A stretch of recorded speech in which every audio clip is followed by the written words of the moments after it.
Revolución Mexicana, Melvin Segura.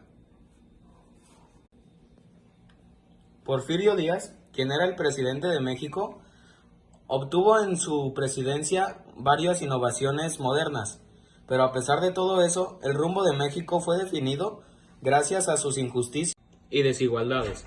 Sin embargo, a pesar de los campesinos despojados de sus tierras y todas las cosas malas que había hecho, no fue hasta una entrevista con Estados Unidos que se definió la reelección de Porfirio Díaz, que los opositores se decidieron en derrocar a Porfirio Díaz. El 5 de octubre de 1910, Francisco I. Madero, con el apoyo de Estados Unidos, inició la revolución llamada el Plan de San Luis, en donde llamaba a levantarse en armas al pueblo de México. De esta manera, el 20 de noviembre de 1910, dio inicio la primera etapa de esta revolución, llamada la Revolución Maderista.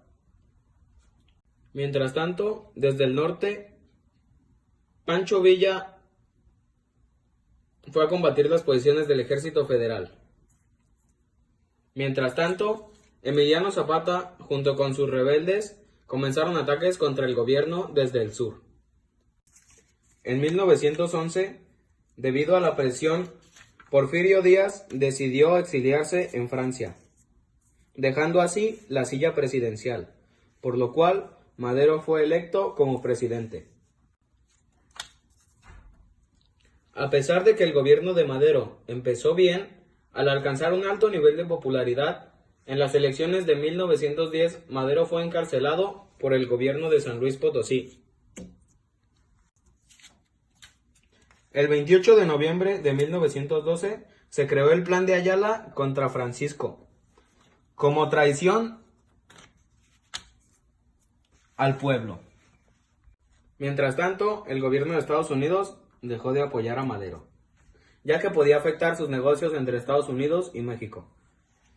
A escondidas de Madero, se creó el Pacto de la Ciudadela, en el cual estaban Victoriano Huerta, donde se acordó la eliminación de Madero.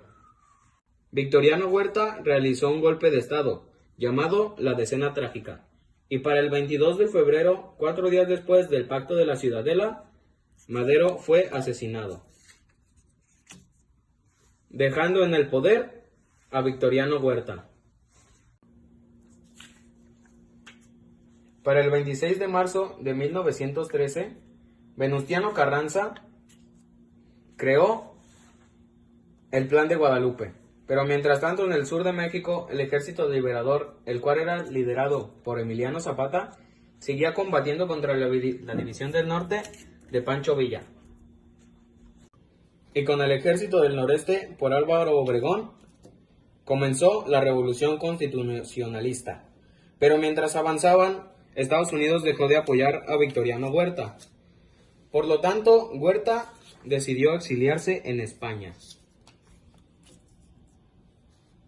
ya que era el único lugar en donde lo aceptaban. Entonces ahora Estados Unidos decidió apoyar a Carranza. Huerta regresó a México, ya que debido a la guerra, todos los extranjeros tenían que regresar. Y realizó tratos con extranjeros, pero Estados Unidos no lo dejaron llegar, y esto ocasionó que Huerta fuera arrestado en 1915.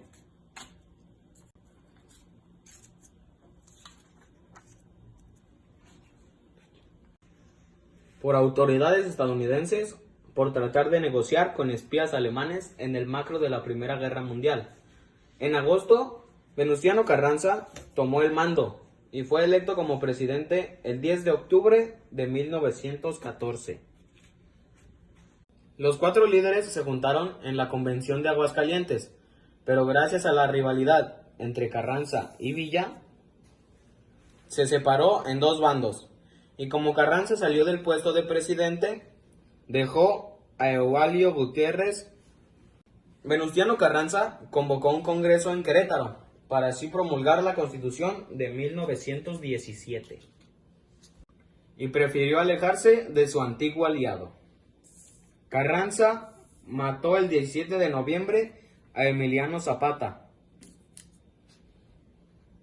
En Morelos, en 1920, respetó el principio de no reelección, pero Carranza no eligió a Obregón como su sucesor, eligió a otro, a Ignacio Bonilla, por lo cual Álvaro Obregón se enojó y se levantó en armas contra Carranza, desatando una catastrófica guerra junto con los zapatistas, que fueron contra Carranza, lo que ocasionó que huyera hacia Veracruz.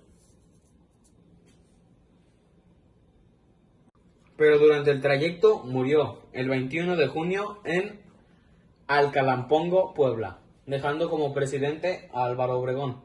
Y así fue como finalizó la Revolución Mexicana. Pancho Villa fue asesinado en una emboscada en Hidalgo del Parral, Chihuahua. Su homicidio se atribuye al actual presidente Álvaro Obregón y al sucesor, el también general Plutarco Elías Calles.